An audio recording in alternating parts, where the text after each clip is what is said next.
చెప్పండి అన్న, ఏంది మీ డిమాండ్ ఏంది అసలు? నేను Kurnool district Vinavanka primary medical ప్రాక్టీషనర్ను.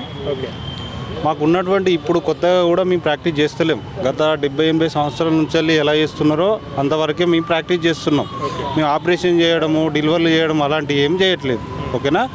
మీరు ఒకవేళ మమ్మల్ని మొత్తమే బంద్ చేయమంటే మాకు నోటీస్ పంపించాలి, కొంచెం టైం ఇవ్వాలి. టైం ఇచ్చి మమ్మల్ని రిక్రూట్మెంట్ చేసుకుంటారా? మీరు ఊరుకు 2-3 రిక్రూట్మెంట్ ఇస్తారా? ప్రజలకు అందుబాటులో ఉంచిన తర్వాత మమ్మల్ని మీద దాడి చేయాలి. మరి ప్రజల్ని ఎక్కడికి పోమంటారు? Corporate hospital పోమంటారా? మేము ఇచ్చేదానికి 200-300 పెట్టుకునేది కార్పొరేట్ హాస్పిటల్ పోయి 4-5 వేలు ఒకటే రోజులు పెట్టుకోమంటారా వాళ్ళను? మరి ఏ విధంగా మేము మమ్మల్ని దాడి చేస్తారు? ప్రజల్ని ఏ విధంగా చేయమంటారు? దానికి ముఖ్యమంత్రి గారు స్పందించి మాకు ప్రజలకు న్యాయం చేయమని చెప్తున్నాం. ఇప్పుడు మమ్మల్ని రికమెండ్ చేసుకుంటారా, లేదంటే మీరే బిఎస్సీ నర్సింగ్ వాళ్ళని చేసుకుంటారా? ఎవరిని రికమెండ్ చేసుకుంటారు? విలేజ్లో ఎవరిని పెడతారు? అందుబాటులో ఉంచాలి కదా. ఇప్పుడు కార్పొరేట్ హాస్పిటల్లో ఒక వ్యక్తి పోతుండు, ఇంజక్షన్ రాస్తారు, వచ్చినాక ఎవరు ఇవ్వాలి? మేమే కదా ఇవ్వాలి. మరి మీరు ఇంజక్షన్ ఇవ్వాలి, గ్లూకోజ్ పెట్టద్దంటే వాళ్ళే అవిట్లో పెట్టాలి, అంతే కదా. మీరు పెట్టండి, రికమెండ్ చేసుకోండి. మమ్మల్ని చేసుకుంటారా? బిఎస్సీ నర్సింగ్ చేసిన వాళ్ళని చేసుకుంటారా? ఎవరిని చేసుకుంటారు? అవి చేసిన తర్వాత దానికి కొంచెం టైం ఇయ్యి, దాని ప్రకారం ఏం చేద్దామో దాన్ని చూసుకోండి, చేద్దాం. అట్లా అదే మేమే అది మేము బోర్డు పెట్టుకొని డాక్టర్ అని పెట్టుకొని అది సర్జరీలు చేసుడు డెలివరీ చేసుడు అయితే చేస్తలేం. మేము ప్రైమరీగా మేము ప్రాక్టీషనర్ పేషెంట్ తెలుసు, వాళ్ళు మా దగ్గరికి వస్తారు, మమ్మల్ని పిలుస్తారు, మీ ఇంటికి పోతున్నాం. అంతేనా మేము డాక్టర్ పెట్టుకొని ఏదో పేషెంట్ విల్లింగ్ ఉండే కదా మా దగ్గరికి వస్తారు. పేషెంట్ ఫోన్ చేస్తేనే విల్లింగ్ ఉంటేనే మేము పోతున్నాం. మీ లెక్కలో మేము కార్పొరేట్ హాస్పిటల్ లెక్కలో అడ్వర్టైజ్మెంట్ చేస్తలేం, ఏం చేస్తున్నాం. ఓకే, ఈ దాడుల వెనుక ఎవరున్నారు మీరు అభిప్రాయపడు? ఇప్పుడు ఆరోగ్య శాఖ ఉంటుంది, ప్రభుత్వం ఉంటుంది. ప్రభుత్వం లేకుండా మాత్రము ఆరోగ్య శాఖ అయితే చేయలేదు కదా. ప్రభుత్వం ఈ నిర్ణయం ఎందుకు తీసుకోవచ్చు? మరి గత ప్రభుత్వం ఎందుకు తీసుకోలే ఈ నిర్ణయం? ఈ ప్రభుత్వమే తీసుకోవాల్సిన అవసరం ఏముంది? గత ప్రభుత్వాలు చేంజ్ అయినా ఆరోగ్య శాఖ ఒకటే ఉంటుంది కదా, మెడికల్ బోర్డు ఒకటే ఉంటుంది కదా. వాళ్ళు ఎందుకు నిర్ణయం తీసుకోలే? ఇప్పుడు వచ్చినాక ఎందుకు నిర్ణయం తీసుకున్నారు? ప్రభుత్వం జోక్యం వల్లనే కదా ఇది చేసుకున్నది. అయితే కొత్త సీఎం గారు వచ్చిన తర్వాతనే ఆదేశాల మేరకు ఇప్పుడు చేస్తున్నారు కదా. ఇన్ని రోజులు ఏంది, ఇప్పుడు ఎట్లా వస్తుంది? గత 70-80 సంవత్సరాల నుంచి చేస్తున్నాం. ఓకే, మీరు బోర్డు పెట్టుకొని క్లినిక్లు అని దొంగ బోర్డులు పెట్టుకొని దొంగ సర్టిఫికేట్లు పెట్టుకొని సర్టిఫికేట్ లేకుండా ఎంబీబీఎస్ అవన్నీ పెట్టుకొని చేసిన వాళ్ళను మీరు రైట్స్ చేయండి, దాని ప్రకారం దానికి ఏంది శిక్షిస్తారో దాన్ని చేయండి. ఓకే, కొత్తగా మేము చేస్తలేం. మేము నుండి మీరు ఏం కోరుకుంటారు? ఇప్పుడు అధికారికంగా మేము మా ప్రైమరీ ట్రీట్మెంట్ చేయించుకునే విధంగానే చేస్తాం. ఒకటి. రెండో విషయం, మేము లేదా మాకు రికమెండ్ చేసి మమ్మల్ని తీసుకుంటారా? జనాలకు మీరెవరినైనా విలేజ్కి 2 పెడతారా, 1 పెడతారా? 24 hours మీ అర్ధరాత్రి 12కి కాల్ చేసినా చేస్తున్నాం. ఇప్పుడు పిఎస్సి మండల్లో కూడా 2 o'clock 4 o'clock ఆఫ్టర్నూన్ అప్పటి నుంచి కూడా ఎవరు అవైలబుల్లో ఉంటలేరు. అంటే మేమే ఉంటున్నాం. కార్పొరేట్ హాస్పిటల్కి బీపీ చూసుకో, రెగ్యులర్ బీపీ చూసేది మేమే, ఇంజక్షన్ ఇచ్చేది మేమే, వాళ్ళకి అవైలబుల్ ఉన్నది మేము. ఓకే, వాళ్ళ ద్వారా మేము ఎంతో కొంత సంపాదించుకుంటాం కావచ్చు, సంపాదించుకుంటేనే అంటలేము, బట్ వాళ్ళకి అవైలబుల్ అయితే మేము ఉంటున్నాం కదా. మరి వాళ్ళకి ఎట్లా? వాళ్ళ పరిస్థితి ఏంది? ఇద్దరికి న్యాయం చేయాలి. ఇప్పుడు మా ద్వారా వాళ్ళ ద్వారా మమ్మల్ని రికమెండ్ చేసుకుంటారా, లేకపోతే వేరే బిఎస్సీ నర్సింగ్ వాళ్ళని ఎవరైనా రికమెండ్ చేసుకుంటారా? మీరు ఏదో ఒకటి చేసినాక ఈ దాడులను చేయండి, అప్పుడు మాకు టైం ఇవ్వండి. టైం ఇచ్చిన తర్వాత మీరు దాడి చేసుకోండి. ఓకే, దాడులు అని చెప్పేసి అంటే ఏ రకమైన దాడులు చేశారు? ఇంతవరకు ఎంతమంది మీ దాడులు జరిగినాయి? ఇప్పుడు చాలామంది కొన్ని డిస్టిక్లో తొందర అవుతాయి, కొన్ని డిస్టిక్లో లేట్ జరుగుతున్నాయి.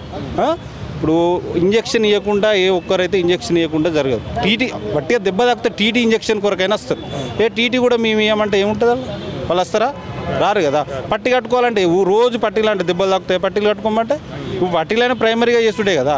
ఇప్పుడు సూచర్స్ ఎక్కువ పడ్డాయి అనుకో, మేము మళ్ళీ ఆర్థోపెడికో జనరల్ సర్జన్ దగ్గరకు ఎవరి దగ్గరకు పంపించాల్సిందే. మేము చేసేది కాదు. మేము ప్రైమరీగా మామూలుగా పట్టి కట్టేసి పంపించడం. అధికారులు ఏమంటారు అంటే ఆర్ఎంపీ డాక్టర్ల చేతిలో వైద్యాలు వికటిస్తున్నాయి కాబట్టి వాళ్ళ మీద ఆంక్షలు విధిస్తున్నామండి. వైద్యం మా ద్వారా వికటించిందని సర్వే చేయండి.